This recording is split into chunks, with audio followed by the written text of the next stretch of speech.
چونکہ ہمارے معاشرے میں تعلیم عام نہیں ہے، یعنی بالخصوص جو ہم سے پہلے جو لوگ ہیں وہ اتنا پڑھے لکھے نہیں ہیں، تو جب ایسے گھرانے میں کوئی ایسی آ جاتی ہے، یعنی کہ شادی ہو کے کسی لڑکی کی وہ وہاں پہ آ جاتی ہے، اس کے لیے بہت سارے مسائل پیدا ہو جاتے ہیں۔ مثلا اگر بچے کی تربیت کے حوالے سے بات کرنی ہے، جیسے آپ نے بات کی، تو وہاں پہ دادی دادا پھر سامنے آ جاتے ہیں۔ اب اس معاشرے کے اندر کیا کیا جائے، کس طریقے سے جو ہے وہ اس چیز کو ڈیل کیا جائے کہ تاکہ گھر کا ماحول بھی خراب نہ ہو، بچے کی تربیت کا وہ بھی خراب نہ ہو، اور پھر ماحول بھی گھر کا اچھا رہے؟ دیکھیں، مسئلہ یہی ہے نا کہ ہم الحمدللہ مسلمان تو ہیں، لیکن ہم نے اسلام کو اپنی زندگیوں میں عملی طور پر لایا ہی نہیں ہے۔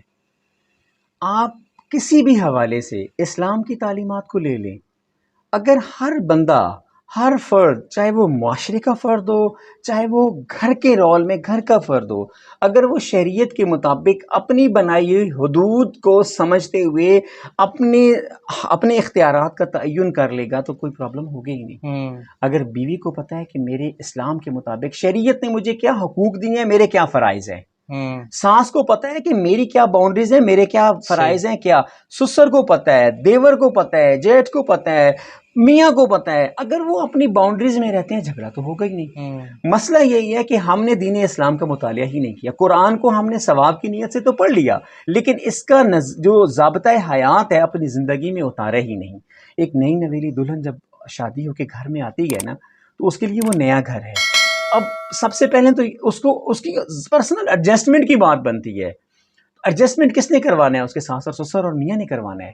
پھر جب بچہ پیدا ہونا ہے تو سب کو یہ ازبر پتہ ہونا چاہیے کہ پہلا حق ماں کا ہے۔ شریعت نے کیا کہا؟ نبی صلی اللہ علیہ وسلم کے پاس صحابی رسول گئے، یا رسول اللہ اور رسول کے بعد کائنات میں سب سے زیادہ حق کس کا ہے؟ میرے اوپر کس کا حق ہے؟ فرمایا تیری ماں کا۔ یا رسول اللہ اس کے بعد؟ تیری ماں کا۔ یا رسول اللہ اس کے بعد؟ تیری ماں کا۔ یا رسول اللہ اس کے بعد؟ اب وہ مطلب 3 بار پوچھنے کے بعد یا رسول اللہ اس کے بعد؟ فرمایا تیرے باپ کا۔ تو 3 حصے شریعت نے ماں کو دے دیا، 1 حصہ باپ کو دیا۔ اب جسے شریعت نے 3 حصے دے دیا، ہم اسے تو زندگی سے نکال دیں، اگنور کر دیں، اس کی بات کی اہمیت نہ ہو، اس کا مطلب نہ شخصیت بنانے میں نہ کردار میں، نہیں تم چھوڑ دو ہمارا پوتا ہے، نہیں چھوڑ دو یہ ہمارے خاندان کا چشمہ چراغ ہے، یہ میرا پوتا ہے، یہ دادی بھی کہے اور دادا بھی کہے اور باپ بھی کہے یہ میرا پوتا ہے، بس تم نے صرف پیدا کر لیا، تمہارا اختیار ختم۔ تو معاشرے میں بگاڑ تو پیدا ہو گیا، ماں تو پریشان ہو گئی۔ میں مطلب حیران ہوتا ہوں کہ دیکھیں، ماں سب سے زیادہ بچے کو جتنا زیادہ ماں سمجھتی ہے اور جتنا زیادہ اس کی ویل وشر ماں ہے، کوئی اور نہیں ہے۔ تو ہمیں تھوڑا ظرف کا مظاہرہ کرنا چاہیے۔ ہاں، جوائنٹ فیملی میں ماں کو بھی حکمت، تدبر اور تدبیر کے ساتھ بات کرنی چاہیے، کیونکہ بگاڑ پیدا ہو جائے گا۔ اگر وہ کہیں گے میرا بیٹا ہے، خبردار میرے دادی دادا کو کہا تو گھر میں جھگڑا فتول پڑ جائے گا۔ اس نے حکمت تدبیر کے ساتھ اس کو ہینڈل کرنا ہے، عزت اور احترام کے ساتھ۔ دیکھو، میں یہ عرض کر رہا ہوں نا کہ عزت کسی کو بھی عزت دینا وہ معاملہ ہے کہ بری سے بری چیز بھی اچھی میں کنورٹ ہو جاتی ہے۔ اگر وہ اپنا رویہ اپنے ساس اور سسر کے ساتھ اچھا رکھے گی اور پیار سے بات کرے گی، ابو جی کہے گی کہ ابو جی امی جی اس نے یہ غلطی کی تھی اس لیے میں نے اسے یہ کہہ رہی تھی، ایسا نہیں تھا، بچے سے علیحدہ ان سے بات کریں، 1-2 بار بات کریں، خود بخود وہ اس چیز کو سمجھ جائیں گے اور وہ جو آپ چاہتی ہیں اس نہج پہ اسے ڈیولپ کر لیں گے۔ یہ بہت ضروری ہے۔ اسی طرح والد کو بھی اپنے مقام کا تعین ہو، والدہ کو، میرے خیال میں جب ایک مقام کا تعین ہو جائے نا، بنیادی چیز اپنے مقام کا، اپنی حدود کا تعین ہے۔ ہر بندہ اگر اپنی حدود کے مطابق، اور وہ حدود میرے اللہ نے ڈیفائن کر دی، نبی صلی اللہ علیہ وسلم نے ڈیفائن کر دی، اگر اس کے مطابق ہم اپنی حدود کے مطابق اپنی حدود سے باہر نہ جائیں، کسی کی حدود میں دخل اندازی نہ کریں، تو میرا خیال ہے کہ گھر واقعی ایک جنت بن سکتا ہے۔ بے شک۔ اچھا خالد بھائی، ایک اگلا جو مرحلہ آتا ہے، گھر میں پہلے ایک بیٹا تھا، سب کی توجہ اس کی طرف تھی، اب اللہ تعالیٰ نے دوسرا بیٹا دے دیا، اولاد 2 بیٹے ہو گئے، 3 ہو گئے، اب یہاں پہ ایک بڑا مسئلہ بن جاتا ہے والدین کے لیے، بالخصوص والدہ کے لیے، کہ اگر اس کا جھکاؤ ایک طرف ہوگا تو دوسرا بیٹا کہے گا شاید، یا آنے والا جو بچہ ہے اس کی طرف جھکاؤ ہوگا، چونکہ وہ نیا جو ہے وہ بچہ جو ہوتا ہے اس کی طرف توجہ زیادہ ہوتی ہے۔ اب وہ جو پہلے والا بچہ ہوتا ہے نا، اس کے لیے اس کے احساس کمتری کا شکار ہو جاتا ہے، کیا فرماتے ہیں؟ دیکھیں، یہاں پہ نا والدہ کے لیے میری گزارش یہی ہے کہ جو بڑا بیٹا ہے نا یا بڑی بیٹی ہے، 1.25 سال، 1.5 سال، 2 سال، 2.5 سال یا 3 سال کی ہے، ٹھیک ہے، اب جو نیا بچہ پیدا ہونے والا ہے وہ بچے کا مائنڈ سیٹ پہلے سے ہی بنانا شروع کر دے کہ اللہ سے ہم نے آپ کے لیے ایک گفٹ مانگا ہے. دیکھو بچہ کھلونا پسند کرتا ہے نا, صحیح. بچے کو ہم اگر گڑیا دیتے ہیں تو بچہ کتنا خوش ہوتا ہے, گڑیا آ جاتی ہے تو ایک عملی گڑیا یا ایک عملی بھائی اس کو مل رہا ہے. بیٹی ہے تو اس کے لیے کریٹ کرے کہ اللہ سے تمہارا بھائی مانگا ہے یا بہن مانگی ہے, اللہ تمہیں ایک بہن بھائی دے گا, تمہارا بھائی تمہاری بہن تمہارے ریفرنس سے. اچھا اس کو یہ بتانا شروع کر دے پریگننسی کے ٹائم پہ ہی کہ اللہ تمہیں ایک بہن دے گا, ایک بھائی دے گا, بڑا پیارا ہوگا. بہن ہوگی تو تم اس کی یہ چٹیاں بناؤ گی, اس سے پیار کرو گی, اس کے کلرفل کپڑے لاؤ گی, اس کو تمہارے ساتھ چوڑیاں ڈالے گی. بھائی ہوگا تو وہ دیکھو تو بھائی تمہارے ساتھ تمہارے شیلٹر بنے گا, بھائی تمہارے ساتھ کالج جائے گا تو بائک پہ لے کے جائے گا. اسے اس طرح کی فینس باتیں بتائیں بھائی اور بہن کے حوالے سے تاکہ وہ اس انتظار میں ہو کہ میرا بھائی اور میرا بہن آ رہا ہے. جب وہ پیدا ہو تو یہ نہ کہیں کہ یہ بچہ پیدا ہو, کہیں یہ اس کا بھائی پیدا ہو گیا, یہ اس کی بہن پیدا ہوگی, یہ اس کا ہے, یہ اس کا ہے. ماں دودھ پلانے لگے تو کہیں یہ گندا بچہ رو رہا ہے, میرے بڑے بیٹے کا نام یا بڑی بیٹی کا نام لے کے کہ یہ اس کا بھائی رو رہا ہے, یہ تو اسے میں دودھ پلا دوں, میرا خیال ہے اسی لیے رو رہا ہے, یہ آپ کا بھائی رو رہا ہے, میں آپ کے لیے دودھ پلا رہی ہوں تاکہ یہ آپ کے ساتھ بعد میں کھیلے. اچھا وہ رو رہا ہو, اس کی پوٹی صاف کرنے لگے تو یہ آپ کا بھائی کتنا گندا ہو گیا, آپ کا بھائی آپ نے کھیلنے ہے نا, یہ گندا ہو گیا, میں ایسے صاف کر دوں. اسے اس بات کا احساس دلاؤ کہ یہ تمہاری چیز ہے, اور جب وہ اپنی مالکیت سمجھ لے گا اور وہ میری چیز کی میری ماں حفاظت کر رہی ہے تو مجھے خوشی ہوگی, تو آٹومیٹکلی محبت کا رشتہ قائم ہو جائے گا. وہ ذرا سے رونے لگے گا تو وہ گھبرا جائے گا, وہ ماں کے پاس بھاگتا جائے گا کہ بھائی رو رہا ہے جلدی آؤ, بہن رو رہی ہے جلدی آؤ, یہ اسے چپ کرواؤ. اس نے پوٹی کر دی ہوگی تو نفرت کا اظہار نہیں کرے گا, وہ فوراً کہے گا کہ اسے آ کے پیمپر چینج کرو یا صاف کرو. تو سب سے پہلے تو ہم نے سمجھنا کسے ہے, بڑے بچے کو احساس کس کا کرنا ہے. چھوٹا بچہ ٹھیک ہے اپنی جگہ پر, اس کو پیار محبت کیئر چاہیے, لیکن احساسات اور جذبات زیادہ بڑے بچے کے ساتھ ہیں.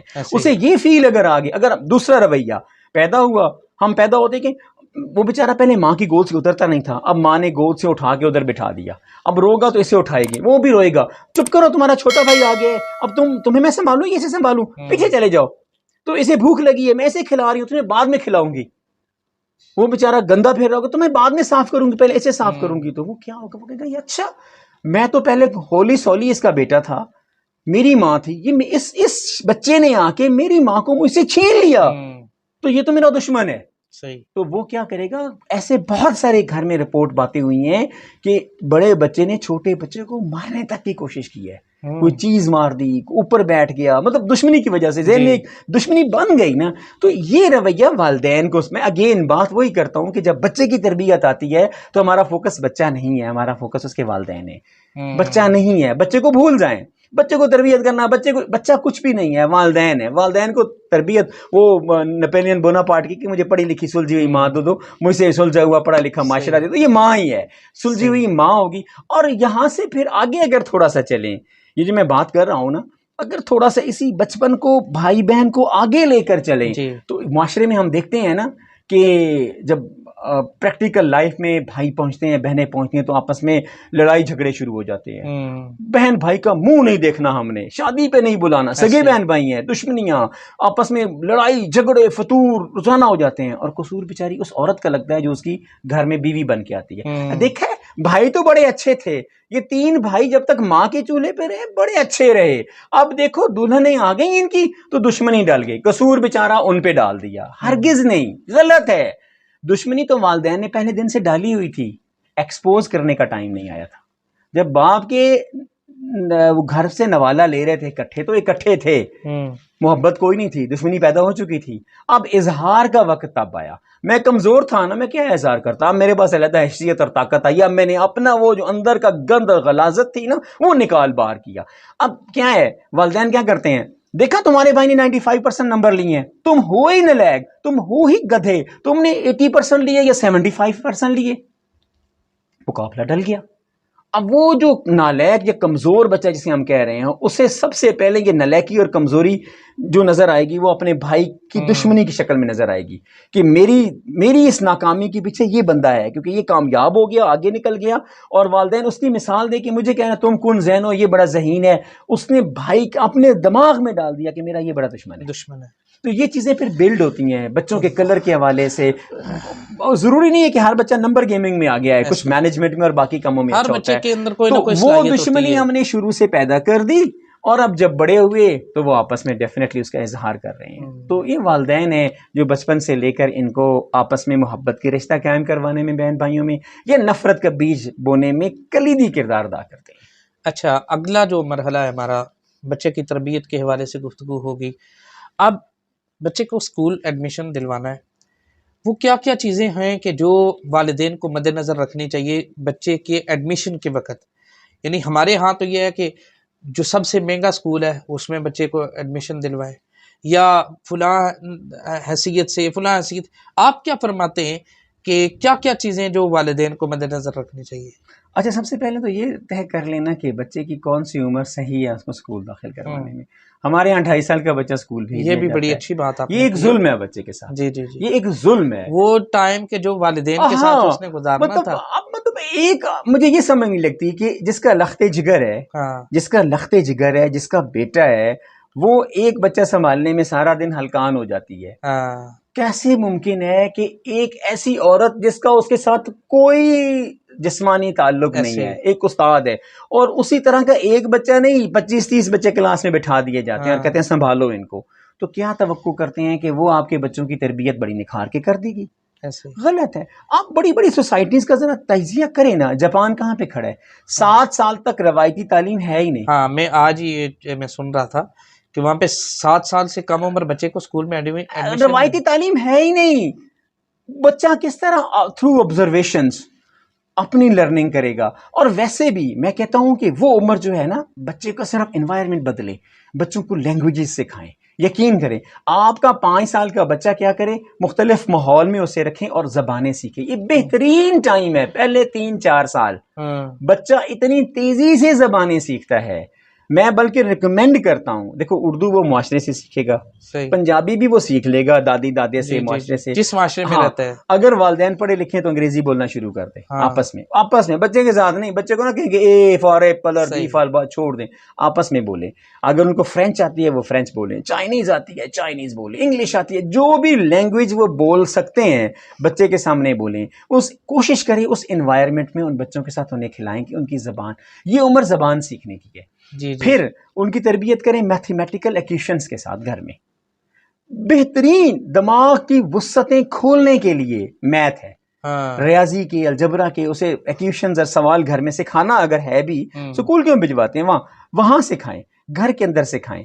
گھر کے اندر اس طرح کا ماحول ہو کہ بچہ تربیت تعلیم دونوں ساتھ ساتھ چلے. یہ چھوٹے بچے کو جب ہم پہلے دن سکول کا پریشر ڈال دیتے ہیں، معصوم بچے کو، اور پھر ہم اسے کمپٹیشن کی دنیا میں ڈال دیتے ہیں، مقابلے کی دنیا میں پہلے دن ہی اس نے کلاس میں جا کے مقابلہ شروع کر دیا، یعنی اس کے 25 اور مقابلے والے کھڑے ہو گئے. تو کیا سمجھ، دیکھیں دماغ 2 طرح سے کام کرتا ہے. ایک دماغ ری ایکٹیو اپروچ کے ساتھ آتا ہے، ری ایکٹیو اپروچ اسے کہتے ہیں، اور ایک ہوتا ہے پرو ایکٹیو. پرو ایکٹیو اپروچ کیا ہوتی ہے؟ پازیٹیو تھنکنگ کے ساتھ. یعنی آپ کا کہیں مقابلہ نہیں ہے، آپ کو دیگا ٹاسک دیا گیا، کام دیا گیا، اور اس کو آپ نے اچھے طریقے سے کرنا ہے بغیر کسی پریشر کے، بغیر کسی لالچ کے. لیکن آپ کو ایک کام دیا گیا اور کہا کہ یہ یاد کرو کل آپ کا ٹیسٹ ہے. اب آپ کا دماغ کیا کرے گا؟ ری ایکٹیو اپروچ کے تحت ایفرٹ کرے گا کہ کل میرا ٹیسٹ ہے، اگر میں فیل ہو گیا تو میں تو بدنامی ہو جائے گی، ماں ڈانٹے گی، ٹیچر بےعزتی کرے گی، لڑکے کیا کریں گے، دوسروں سے پیچھے رہ جاؤں گا. تو دماغ، ہم بدقسمتی کے ساتھ ہماری پیدائش سے لے کر مرنے تک ہمارا برین ری ایکٹیو اپروچ کے ساتھ کام کرتا ہے. پرو ایکٹیو اپروچ کی طرف جاتے ہی نہیں ہیں ہم. کیوں؟ کہ ہمارا ماحول ہی ایسا ہے، تعلیمی نظام ہی ایسا ہے. پھر ہم نے ڈگر ایسی بنا دی ہے کہ بچہ پیدا ہو اسکول بھجوا دو. 7 سال تک تو میں یہ اس بات کا قائل ہوں کہ گھر کا ماحول ہو، بچہ گھر ہی پڑھے لکھے، کوئی ضرورت ہی نہیں ہے کرنے کی اسکول بھجوانے کی. 7 سال کی عمر ہے. میں نے جاپان کا کہا اور آپ نے کہا میں نے آج ہی پڑھا تو اچھا ہوا آپ نے. تو میں یہ کہہ رہا ہوں کہ ان قوموں کی مثال ہمارے سامنے جو دنیا میں ترقی کر کے پہنچ گئیں، جنہوں نے یہ ثابت کر دیا کہ آئٹم بم سے قومیں تباہ نہیں ہوتی. جاپان پہ ہیروشیما ناگاساکی پہ امریکہ نے آئٹم بم پھینکے تھے. جہاں پہ آئٹم بم گرے تو کئی مربع میل تک وہاں پہ سبزہ بھی ختم ہو جاتا ہے اور کئی سالوں تک وہاں پہ اس کے افیکٹ رہتے ہیں. تو انہوں نے یہ ثابت کیا کہ آئٹم بمبوں سے قومیں تباہ نہیں ہوتی. قومیں تباہ کس سے ہوتی ہیں؟ اپنی تربیت سے ہوتی ہیں. جب آپ کسی قوم سے اس کی تربیت چھین لیتے ہیں، اس کی قومیت چھین لیتے ہیں، اس کا نظریہ چھین لیتے ہیں، تو وہ قوم تباہ ہو جاتی ہے. اس طرح بدقسمتی کے ساتھ اس وقت ہم جس دوراہے پہ کھڑے ہیں، تو ہم اپنی تباہی کرپشن کی وجہ سے، بددیانتی کی وجہ سے، ہیرا پھیری کی وجہ سے، اور اس کے پیچھے وہی تربیت ہے. تو یہ تربیت ہے جو قوموں کو عروج یا قوموں کو زوال کا ذریعہ بنتی ہے. تو پہلے تو میں معذرت کے ساتھ آپ کے سوال کو میں دوسری ڈائریکشن میں لے گیا. آپ نے مجھے کہا کہ سکول کی سلیکشن، تو یہ سکول سے پہلے کی بات ضروری کرنا تھی. تو خیر، اب سکول کی سلیکشن کے حوالے سے اگر ہم بات کریں نا، تو میں یہ کہتا ہوں کہ جو آپ کے قریب ترین سکول ہے نا، مناسب قریب ترین سکول جہاں پہ ایک مناسب تعلیم کا انتظام ہو، آپ وہاں پہ کروا دیں. بہت دور بچوں کو بھجوانا اسکول، اب بچوں کا ٹریولنگ ٹائم 2 گھنٹے ہے. وہ بیچارہ اسکول وین میں بیٹھتا ہے صبح 6 بجے اور 8:30 اسکول پہنچتا ہے. 2.5 گھنٹے وہ اسکول وین میں بیٹھ رہا ہے بڑے اچھے اسکول میں پڑھنے کے لیے. 2 بجے چھٹی ہوتی ہے اور 6 بجے گھر پہنچ جا رہا ہے. تو اگر 6 گھنٹے ڈیلی بچہ ٹریولنگ کر رہا ہے تو میرا نہیں خیال کہ وہ کوئی اچھا آپ اسے انوائرمنٹ دے رہے ہیں. آپ اپنے ارد گرد میں کوئی بھی اسکول ہے جو اچھا مناسب اسکول ہے، آپ اس میں ضرور کروائیں. لیکن اب آپ نے کرنا کیا ہے؟ اسکول میں داخل کروانے کے بعد اسکول کیا ہے؟ والدین، اساتذہ اور بچے، یہ ایک ٹرائی اینگل ہے، یہ مکمل کرنا ضروری ہے. یہ ایک تکون ہے، اس تکون کو مکمل کرنا ضروری ہے. آپ کا انٹریکشن ٹیچر کے ساتھ، ٹیچر کا انٹریکشن آپ کے ساتھ اور بچے کے ساتھ ڈائریکٹ ہونا چاہیے. ٹھیک ہے، آپ بچے بڑھتے جائیں، اس انٹریکشن کو اور مضبوط کرتے جائیں. جتنا زیادہ والدین بچے کے اسکول وزٹ کریں گے، پیرنٹ ٹیچر میٹنگ پہ جائیں گے، بچوں کے ساتھ انڈیویجول ڈسکشنز کریں گے، بچے کے سامنے بھی اور بچے کے بغیر بھی، تو میرا خیال ہے کہ بچہ تعلیم اور تربیت میں بہت اچھا جائے گا. بچے کو بھی یہ پتا ہوگا کہ میرے اوپر فوکس ہے، ٹیچر کا بھی اور والدین کا بھی. میں یہ نہیں کہہ سکتا کہ ٹیچر یہ کہہ رہا ہے یا میرے گھر میں یہ تھا. تو بڑا ہی وہ نپے تلے انداز میں اپنے آپ کو کنٹرولڈ انوائرمنٹ میں رکھے گا. تو والدین، اساتذہ اور بچے، ان تینوں کی ٹرائنگل کا کمپلیٹ ہونا بہت ضروری ہے کہ وہ ٹرائنگل کمپلیٹ ہو. باقی اسکول کے حوالے سے جو بھی کوئی مناسب اچھا اسکول قریب ہوتا ہے اس میں